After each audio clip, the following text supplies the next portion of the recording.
Okay, so today, ladies and gentlemen, I'm going to see James Dunn, who's one of our Knox athletes. He's a racer. He's got a really great story. I think you're going to like him. And, yeah, it's at Oulton Park, which is actually one of my favourite tracks. Should be really good.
Okay, so we're here at Oulton Park. I'm with James Dunn, who's a Knox athlete.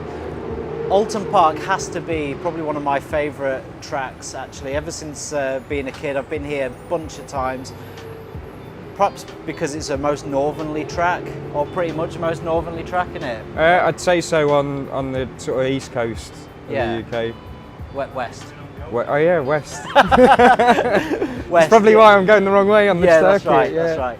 What a cracking day it is. I mean, seriously, it couldn't be better for racing, could it? No, it's actually really good conditions. The tyres are working, the suspension's working, and that. I'm not working because I'm overheating, but you know, but no, it's you couldn't ask for better weather really today. And this weekend. so today's practice day actually, isn't it? So yeah. You've had 3 sessions today, haven't you? And you've literally just finished the third one. How many times have you rode this before? This is my third time at the circuit. Yeah. Oh, it's in at the deep end then, isn't it? So yeah, the first time I ever rode it was last year with the British Superbikes when I was doing the Ducati tri-options then. And you know, it was like abysmally slow lap times the first time out, and you know, because it's a bit of a trek up from London as well, and I came up the morning that time, and then by the end of the weekend, because it's a circuit, it's a fun circuit, it's a fast circuit, it's technical as well. You know, I just enjoyed it, and I think that's key to sort of, you know, getting quick round there. So we've been doing some filming, we've been doing some massive GoPro footage. On the bike. Or trying. You're trying. Yeah, that's right. So how'd you get into it? It started in 2013. I was in the military at the time, and I was sat in Afghanistan, and I had a friend send me a message on Facebook saying he saw an advert in MCN with a team called Roger Stewart Racing. He's no longer about. He's back in Spain now. Okay. Looking for riders for the Darley Moor Championship to ride a 125, and I thought, right, that's you know, let's give this a crack. Emailed him, going, yeah, I'm, you know, if I don't reply, it's the usual thing, I'm in the middle of Afghanistan, and then it came back. You need your ACU license and all the rest of it. You've got to register with a club and everything in order to get it. And so while I'm there, I had my sort of rough date of my return home to the UK, which was the 2nd of October 2013, and I think it was on the 4th of October I went to the ACU in Rugby, done my ACU licence, and then the 13th of October I rode in the Stars of Darley. Did you? Yeah, so it was literally within, you know, a week of getting home from an operational tour. I had my first race on an RS125 GP bike under Roger Stewart Racing, and and it went well. I didn't throw it down the road and all the rest of it, and it was wet. That's it. It does help. Does help. And no, it was brilliant. It was a good first sort of. Obviously, you must have been into bikes before that, though, right? Yeah, I've been riding motorcycles since, you know, I was a teenager, and just the love of racing and everything, you know, growing up, watching, you know, when MotoGP was on the BBC and being able to watch it, I was doing that. I remember growing up you know, watching World Superbikes with my cousin and my brother and everything, and it was always there. The appeal for motorcycles has always been there from an early age, and I think racing, because it's such an expensive sport, you know, I didn't have the luxury of parents with an open checkbook or Sure. being able to help fund it. You know, I started doing it as I earned the money and through sponsorship, you know, like Nox's support, you know, it just every little helps and keeps you going, Yeah, really. yeah. So in the week, what are you doing?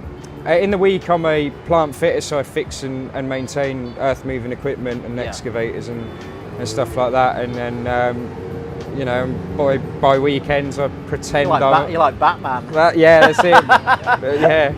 I think he looks better in leather than I do, though. Right. But And actually, for me, that kind of speaks more of a story that personally I gel to, because actually, you know, you ain't getting chauffeured in and everything. No, you're here hustling, and Yeah. you're mechanicking your own Yeah, bike, yeah. fixing your own quick shifter. yeah, because I and didn't all that bolt kind it of up stuff. again.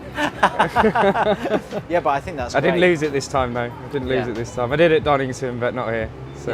Yeah, yeah. That's it. No, I mean, it's, you know, you look around the club scene, you've probably got, I'd say 90% of the lads within club racing, they all, you know, it's all out of passion, it's all because they want to be here, and, you know, they'll do anything they can to do it. I'm not saying it's not the same up the upper echelons of racing, but, Sure. you know, you've got lads who turn up in a van on their own and you muck in with your mates, and it's sort of, it brings almost like it's a racing family. It's a lot, you know, tighter knit, and it's sort of friendships that last for a lifetime. They're not, you know, you got your mates down the pub back home and all the rest of it, but there's a bigger affinity to the guys you're racing with and against, because they know the risks involved as well. It's not it's not a sport where, you know, worst you can have is like a sprained ankle or whatever, you know, like football. But you know, you could end up, you know, pay the ultimate sacrifice for doing it. But it is worth it. It's gratifying, even if you have a bad weekend. You know, you sort of a couple of weeks leading up to the next race, you're thinking, right, here we go again. Let's do this. So it's a thrill of going fast, right? It's like it's a drug, you know. It's adrenaline. You're sort of feeding off that adrenaline, and you're wanting more of it. And you know, I mean, I'm not going out again today, and I'm seeing all of these, and the weather's amazing, and I'm just thinking, I just want to get back out and also improve lap times because we've got qualifying tomorrow. You know. So no, it is good. That's great. That's great. And obviously, James is a Nox athlete, so he's sponsored by the company, and you know, as part of that, he wears the kit. But actually, I think you were wearing Nox kit before you were sponsored. Is that right? Or it was an introduction through a former Nox athlete, Sparky Stunts. Oh yeah. You know, we used to attend the Ace Cafe together and everything, who are now a sponsor of mine. And you know, speaking to him, I was asking for a recommendation on sort of gear and everything like that, and he recommended Nox, and it's just been a product from the initial onset. I mean, if he's a stunt rider and he's using the product, you sort of think, well, it's gonna work. So I started using it, and then I had first-hand experience that it does. I mean, I had a road accident where I was T-boned by a Land Rover Discovery.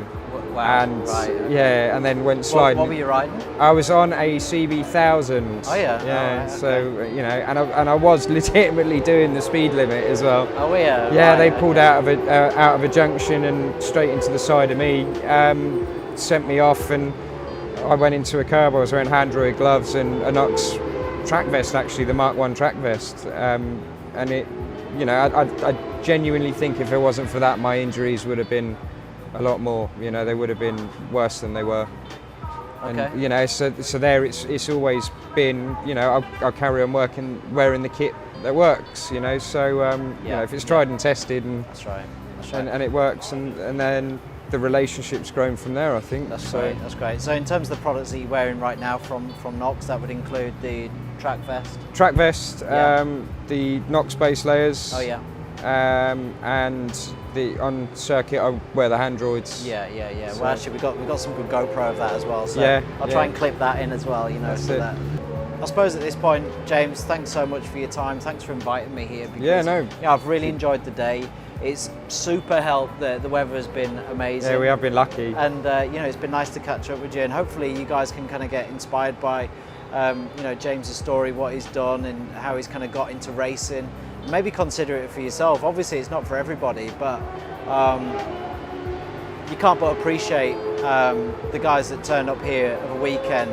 There's no prize money at the end of it. If you do get a podium, it's a little plastic trophy, but you know, but it, eternal glory, right? that's it, you know, it's just sort of being there. And even, you know, and it doesn't matter where you come really. I mean, I say it from personal experience, it's not just making up numbers, because you still have your little battles on track and you enjoy it, and you could be sort of battling for last place with somebody, yeah, and you know, and you've had a good little dogfight on the track, and it's those moments that make it worth it as well. And you're not allowed to do that on a track day, no, and everything. So if you've got a competitive street, you can't just go and, right, I'm going to go and do everybody and go around the outside of everyone at, like, you know, Melbourne Loop or Cascades here or something, you know, and just think, yeah, I'm the dog's nads. But you know, then you come racing and then your eyes are open to how quick some of these lads are as well. Yeah, you know, there's yeah. some seriously quick boys in this,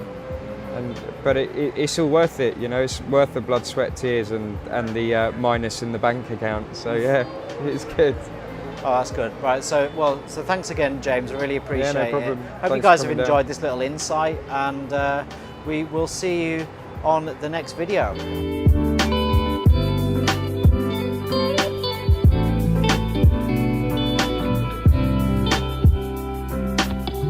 Okay, so back on the road again after a great day at Oulton Park.